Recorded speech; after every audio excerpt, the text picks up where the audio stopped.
Assalamu alaikum warahmatullahi wabarakatuh to everyone.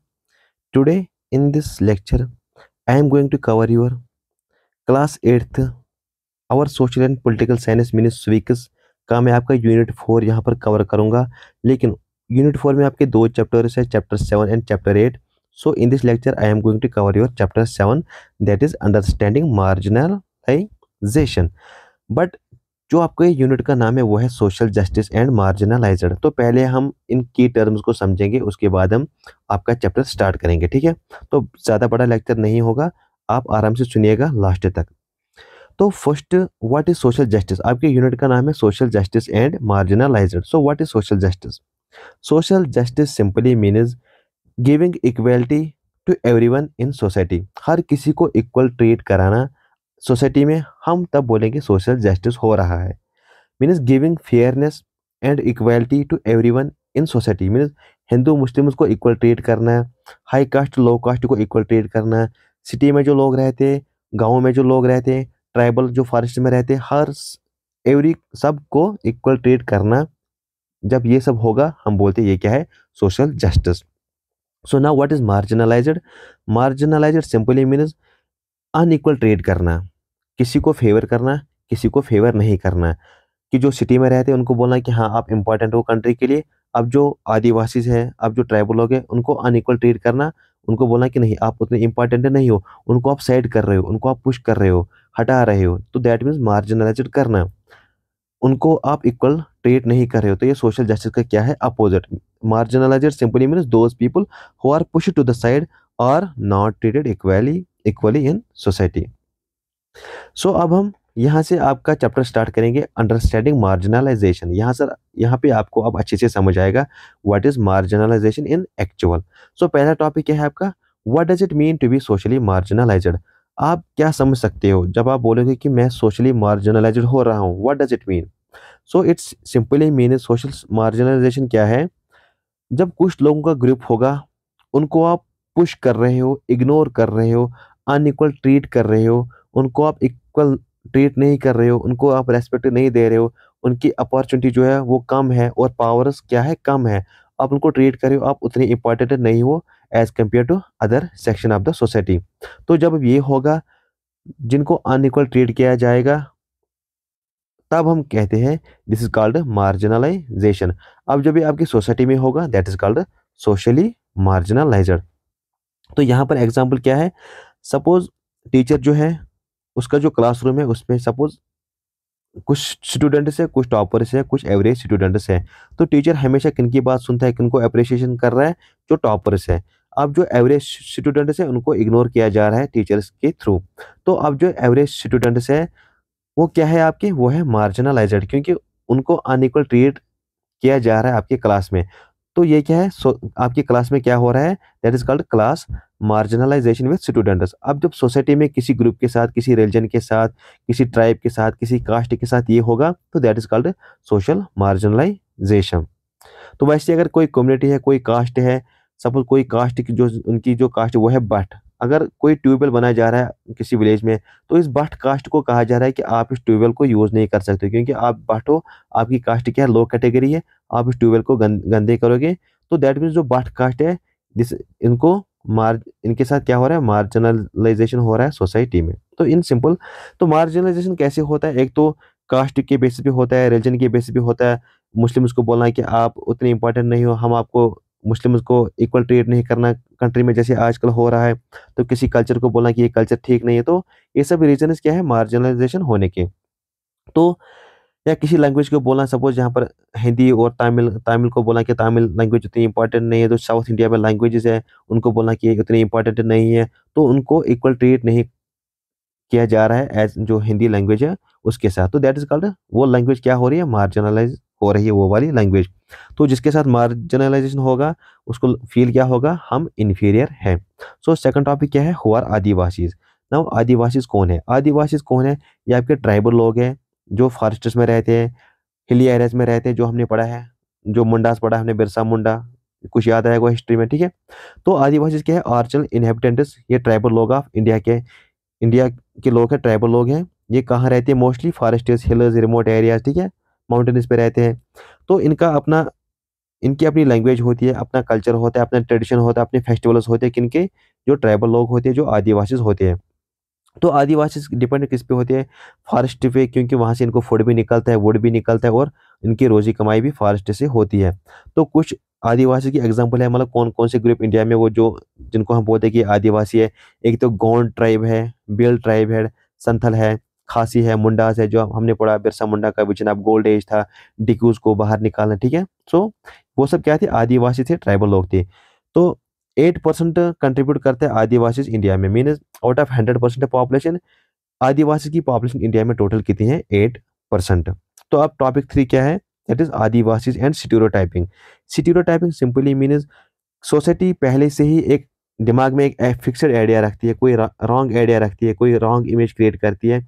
Suppose अगर हम देखेंगे तो सोसाइटी ने क्या लगा के रखा है, जो गर्ल्स है ये रनिंग में वीक होंगी, ये सपोर्ट्स में उतनी अच्छी नहीं होगी। बट जब हम देख रहे हैं कि रियलिटी में girls are doing running very well and they are also good at sports like in cricket, football. But society society की सोच में क्या है, तो गर्ल्स क्या है, ये सपोर्ट्स में उतने अच्छे नहीं होंगे। ये कोई फैक्ट नहीं है, बट ये खाली क्या है, एक स्टीरियोटाइप, एक मोह माया है, एक रॉन्ग आइडिया है, जिसका कोई रीजन नहीं है, जिसका कोई फैक्ट नहीं है। तो वैसे ही आदिवासी के रिगार्डिंग स्टीरियोटाइप है सोसाइटी में।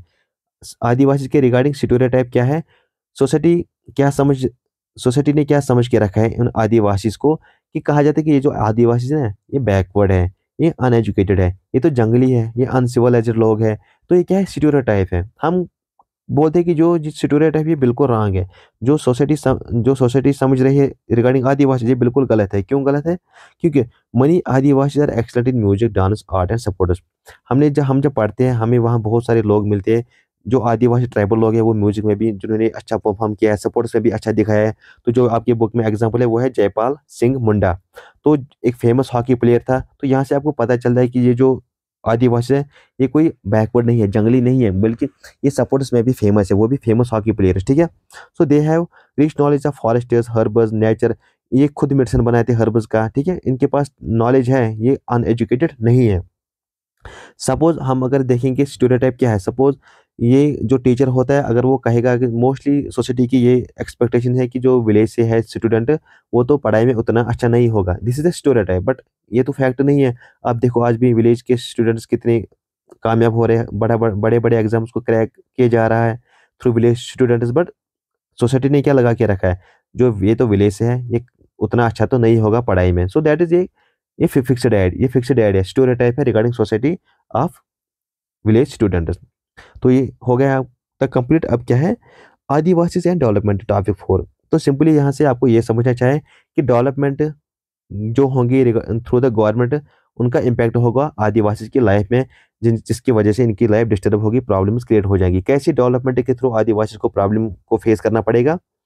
तो biggest problem of Adivasi to face is that development projects often harm them. ये उनको नुकसान करती है, डेवलपमेंट जो भी प्रोजेक्ट होगा उनको ये नुकसान करती है, प्रॉब्लम क्रिएट करती है किनको, आदिवासी को। क्यों, क्योंकि जो लोग फॉरेस्ट में रहते हैं, सपोज अगर वहाँ से कोई रेलवे लाइन गवर्नमेंट बना देती है, तो वहाँ पर लोगों को निकलना पड़ेगा। जो आदिवासी जिस रीजन में रहते थे उनको वहाँ से डिस्प्लेस किया जाएगा, हटाया हटाया जाएगा।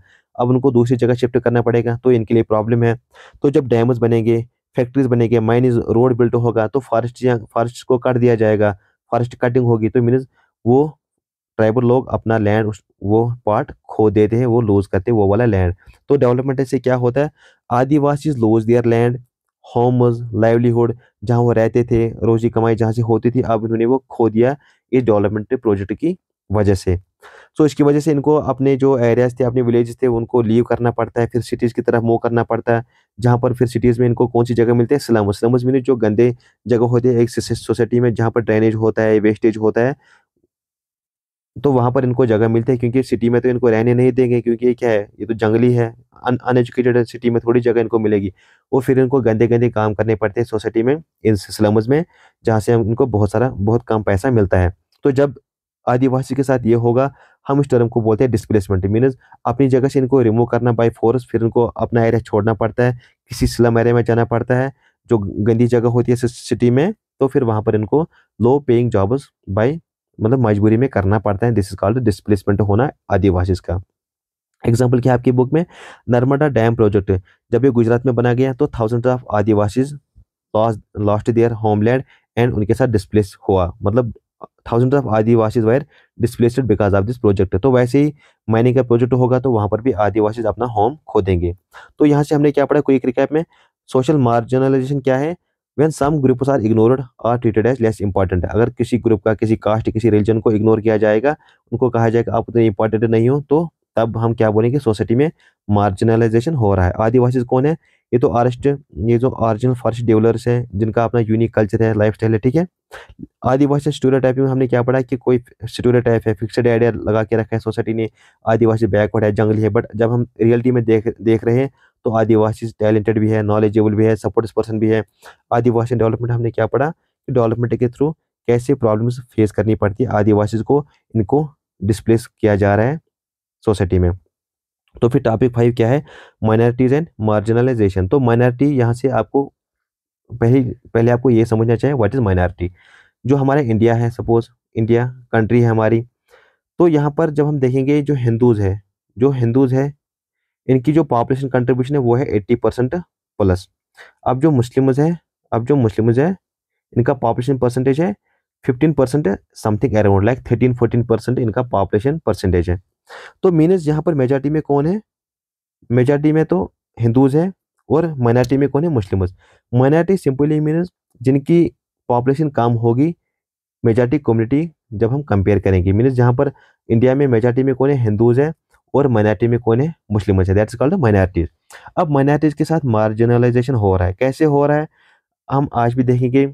जो हमारे मस्जिदें हैं, बाबरी मस्जिद थी, बहुत सारे मस्जिद को रिमूव किया जा रहा है, वहाँ पर टेम्पल्स बनाए जाते हैं। तो मीन्स मुस्लिम्स के साथ मार्जिनलाइजेशन हो रहा है, हमें अनइक्वल ट्रीट किया जा रहा है इंडिया में, क्योंकि यहाँ पर हिंदूज की मेजॉरिटी है। तो जहाँ जो हिंदू चाहेंगे वही होगा, क्योंकि बीजेपी क्या है, खुद हिंदू पार्टी है, तो जो मोदी चाहेगा वही होगा। तो ऐसे हमारे साथ मार्जिनलाइजेशन हो रहा है मुस्लिम्स के साथ। मुस्लिम्स क्या है, माइनॉरिटी। तो माइनॉरिटी सिंपली क्या है, group that are less in number as compare to the majority community. यहाँ से आपको समझ आया। इंडिया में कौन कौन से माइनॉरिटीज है, मेजॉरिटी तो खाली क्या है, हिंदूज, क्योंकि 80% इनकी है। अब जो बाकी रिलीजन बच गए वो तो ओवरऑल कितने बचेंगे, 20% मीनस जो बाकी सारे रिलीजन इंडिया में है वो सब क्या है, माइनॉरिटीज में। तो उसमें मुस्लिम्स आता है, सिख, क्रिश्चियन, बुद्धिस्ट, पारसी जो भी है, ये सब क्या है, माइनॉरिटीज। खाली मेजॉरिटी क्या है इंडिया में, Hindus. So minorities often face marginalization because they are fewer in number and sometimes their culture, language, religion is different from the majority. तो जो माइनॉरिटीज है उनको मार्जिनलाइजेशन फेस करना पड़ता है बिकॉज उनकी जो पॉपुलेशन है वो बहुत कम है। अब इनकी प्रोटेक्शन करना क्यों जरूरी है, अगर हम इनकी प्रोटेक्शन नहीं करेंगे, माइनॉरिटीज की प्रोटेक्शन अगर हमारी कॉन्स्टिट्यूशन, हमारी कंट्री नहीं करेगी, तो इनका जो कल्चर है, रिलीजन है, वो हमेशा फेयर में रहेगा, डर में रहेगा और इनको इग्नोर किया जाएगा उस कंट्री में।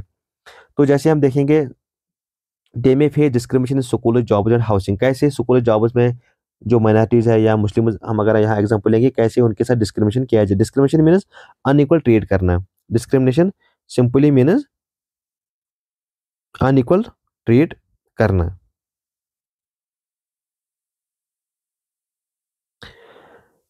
जब हम देखेंगे जो हिंदू यूनिवर्सिटी है उसमें 100 सीटें है फॉर मास्टर्स डिग्री एडमिशन में। तो वहाँ पर हम देखेंगे हार्डली 10 to 20% होती है reserve for Muslim, mean 10 to 20% जो सीट्स होंगे वो मुस्लिम्स के लिए होंगे, बाकी 80% होंगे जो हिंदूज रिलीजन से बिलोंग करते होंगे। सो इसकी वजह से हमें डिस्क्रिमिनेशन देखना पड़ रहा है स्कूल्स में, जॉब्स में, हाउसिंग में, ठीक है।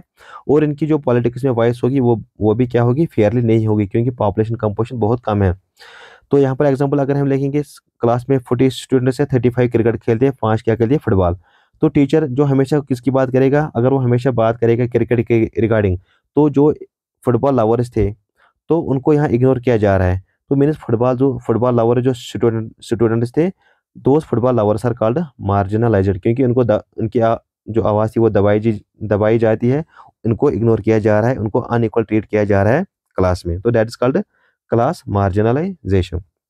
तो इसलिए इंडियन कॉन्स्टिट्यूशन ने बहुत सारे राइट्स दिए हैं for minorities to protect their identity, ताकि जो उनकी आइडेंटिटी है वो बरकरार रहे। ये किसने बोला, कॉन्स्टिट्यूशन ने बहुत सारे कुछ स्पेशल प्रोविजंस रखे हैं, राइट्स रखे हैं फॉर माइनॉरिटीज, ताकि उनकी जो आइडेंटिटी है वो बरकरार रहे। अब जो टॉपिक सीरीज है वो है मुस्लिम्स एंड मार्जिनलाइजेशन, जो हमने माइनॉरिटीज और यहाँ पर पढ़ा था, इसकी माइनॉरिटीज के साथ मार्जिनलाइजेशन हो रहा है, जो माइनॉरिटीज होती है उनके साथ मार्जिनलाइजेशन हो रहा है। अब यहाँ पर मुस्लिम्स के साथ कैसे मार्जिनलाइजेशन हो रहा है।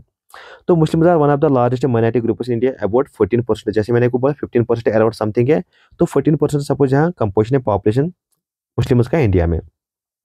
So they often face social and economic marginalization. फिर आपकी बुक में एग्जांपल दी गई है, जब 2011 का सेंसस होता है, तो जब हम उसमें देखते हैं जो मुस्लिम फैमिलीज है उनको जो बेसिक फैसिलिटीज है like electricity, water supply, education, health care, वो उनको बहुत कम एक्सेस है, उसमें इनको बहुत कम एक्सेस है as compare to other communities. मैंने जो इलेक्ट्रिसिटी है, एजुकेशन है, वाटर सप्लाई है, वो उनको कम मिल रहा है मुस्लिम्स को एज कम्पेयर टू हिंदूज। ये 2011 सेंसस में बताया गया था।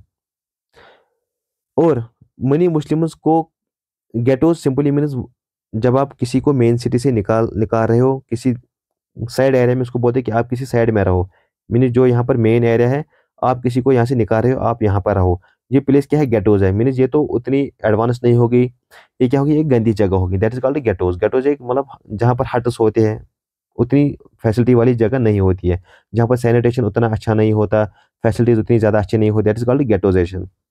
तो और एक एग्जाम्पल क्या है, जब हम देखेंगे एम्प्लॉयमेंट एग्जाम्पल, तो हम अगर हम देखेंगे आउट ऑफ 100 जो मतलब टॉप लेवल के पोस्ट्स होते हैं गवर्नमेंट में, तो उसमें हमने क्या पाया है, खाली 4 to 5 wire Muslim, mean 100 posts में से खाली 4 to 5 wire available for Muslim.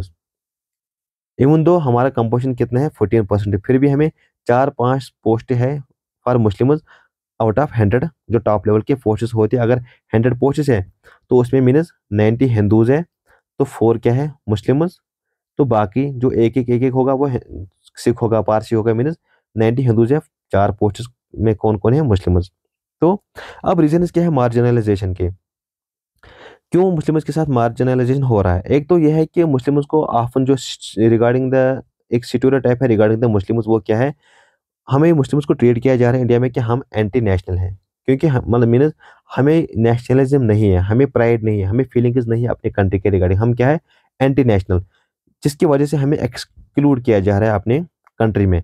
इसकी वजह से हमें बहुत सारे डिस्क्रिमिनेशन को फेस करना पड़ता है, हमें मार्जिनलाइजेशन को फेस करना पड़ता है, क्योंकि मुस्लिम्स के रिगार्डिंग स्टोरियोटाइप पहले से ही रॉन्ग रखी है लोगों ने। Some people wrongly think Muslims why with being anti national, और हम क्या है वायलेंट है, हम टेररिस्ट है, तो ये स्टीरियोटाइप है regarding Muslims in our country. तो फिर टॉपिक 7 आपका कंक्लूजन है। तो marginalization affect different groups in different ways. कैसे मार्जिनलाइजेशन अफेक्ट करता है डिफरेंट ग्रुप्स डिफरेंट वेज में, लाइक जो आदिवासी है, दलित है, मीन्स लो कास्ट अनटचेबल्स है, और जो माइनॉरिटीज है जिनकी पॉपुलेशन बहुत कम है आपकी कंट्री में, और जो मुस्लिम्स हैं, तो ये इनको क्या फेस करना पड़ा, इन सब ग्रुप्स को फेस करना पड़ा मार्जिनलाइजेशन आपके कंट्री में। तो मेन काज क्या है, मेन काज क्या है, एक तो डिस्क्रिमिनेशन है, स्टीरियोटाइप है, पहले से ही रॉन्ग आइडिया रखना, और लैक ऑफ इक्वल अपॉर्चुनिटी जब होगा, इनकी वजह से क्या होगा, मार्जिनलाइजेशन होगा। तो फिर इंडियन कॉन्स्टिट्यूशन ने बहुत सारे राइट्स को प्रोवाइड किया, लाइक राइट टू इक्वालिटी है under article 14 to 18, right to freedom है आर्टिकल 23 से लेकर 25, मीनस आपका रिलीजन जो भी होगा आप उसको प्रमोट कर सकते हो, आप किसी भी रिलीजन को अपना सकते हो। फिर कल्चर एंड एजुकेशन राइट्स है आर्टिकल 29 से लेकर आर्टिकल 30, मीन्स आपकी जो भी माइनॉरिटी होगी, आपका जो भी कल्चर होगा उसको आप प्रोटेक्ट कर सकते हो। तो मीन्स इन कॉन्स्टिट्यूशन की वजह से हमें थोड़ा राइट्स मिलते हैं जो भी माइनॉरिटीज होती है, ताकि उनकी जो आइडेंटिटी है, डिग्निटी है, वो बरकरार रहे उस कंट्री में। सो ट्रू सोशल जस्टिस, जब हमने पहले ही पढ़ा सोशल जस्टिस क्या है, हर किसी को इक्वल ट्रीट करना। So now what is true social justice means giving every community means जो भी डिफरेंट लैंग्वेज ग्रुप्स होगा, डिफरेंट रिलीजन ग्रुप होगा, डिफरेंट कल्चर ग्रुप होगा, उनको आप इक्वल रेस्पेक्ट दे रहे हो कंट्री में, उनकी डिग्निटी को आप रेस्पेक्ट कर रहे हो, और उनको आप अपॉर्चुनिटी दे रहे हो, आप ग्रो करो। So that's like all chapter. अब हम देखेंगे क्विक रिकैप हम करेंगे इन लास्ट 4-5 टॉपिक्स का। तो minorities and marginalisation means minorities के साथ मार्जिनलाइजेशन हो रहा है, क्यों हो रहा है, क्योंकि हमारी जो पॉपुलेशन है वो बहुत कम होती है, इसलिए हमें इग्नोर किया जा रहा है। हमें क्या चाहिए, कॉन्स्टिट्यूशन के थ्रू हमें प्रोटेक्शन चाहिए। अब मुस्लिम्स के साथ मार्जिनलाइजेशन क्यों हो रहा है, क्योंकि हमारी जब हमें हमें कैसे पता मुस्लिम के साथ मार्जिनलाइजेशन हुआ, क्योंकि जब हम देखते हैं 2011 सेंसस, वहाँ पर हमें बेसिक फैसिलिटीज, इलेक्ट्रिसिटी, एजुकेशन नहीं मिला है। और जब हमने देखा 2008 एंड 9 का डेटा रिगार्डिंग द एम्प्लॉयमेंट, तो हमने पाया तो बहुत कम थे मुस्लिम्स, टॉप लेवल पोस्ट जो है उनमें बहुत कम मुस्लिम थे, like out of 100 only 4 to 5 are Muslim. Conclusion हमने क्या पढ़ा, कॉन्स्टिट्यूशन सेफगार्ड करेगा, इक्वलिटी प्रोवाइड करेगा, all groups must be respected for true social justice. अब आपकी कुछ की टर्म्स है आपके चैप्टर में, वो है मिलिटराइज्ड क्या है, वो रीजन जिसमें आर्मी कंट्रोल करेगी। What is mall nourished, nourished mean जिनको कम फूड की का एक्सेस होगा, हम तब बोले अगर किसी बच्चे को कम फूड मिल रहा है तो उस बच्चे के साथ क्या हो रहा है, माल नरिशमेंट हो रहा है। Now what is ghettoization, when one community is push to live in a corner, जैसे मैंने आपको पहले बोला, यहाँ पर सपोज मुस्लिम मुझे, हम यहाँ रहते थे, हमें पुश किया जा रहा है आप यहाँ रहो कॉर्नर में, क्योंकि ये तो गंदी जगह है, यहाँ उतनी फैसिलिटीज नहीं है, ठीक है, रोड्स वगैरह, हॉस्पिटल्स वगैरह, एजुकेशन उतनी नहीं है। दैट्स कॉल्ड गेटोइजेशन करना, जैसे हिटलर ने किया था। हिटलर ने जब जब उसको हटाया गया था अपने रीजन से, जर्मनी से, उनको दूसरी जगह पे रखा गया था, तो उनके साथ गेटोइजेशन हुआ था। जिवस के साथ किसने किया, हिटलर ने। So now what is main stream, main stream simply meaning जो भी मेजॉरिटी होगी, जो उनका लाइफस्टाइल होगा, कल्चर होगा, हम उसको बोलते हैं मेन स्ट्रीम। मीन हिंदूज क्या है, हमारे मेजॉरिटी है इंडिया में, तो जो भी उनका लाइफस्टाइल होगा, कल्चर होगा, हम उसको बोलते हैं main stream. So this was all about your unit 4th, उसका जो चैप्टर है, चैप्टर नंबर 7, अंडरस्टैंडिंग मार्जिनलाइजेशन। और यहाँ से आपको बेसिक मैंने सब कुछ पढ़ाया। तो this was all about this chapter. Thank you, अल्लाह हाफिज़।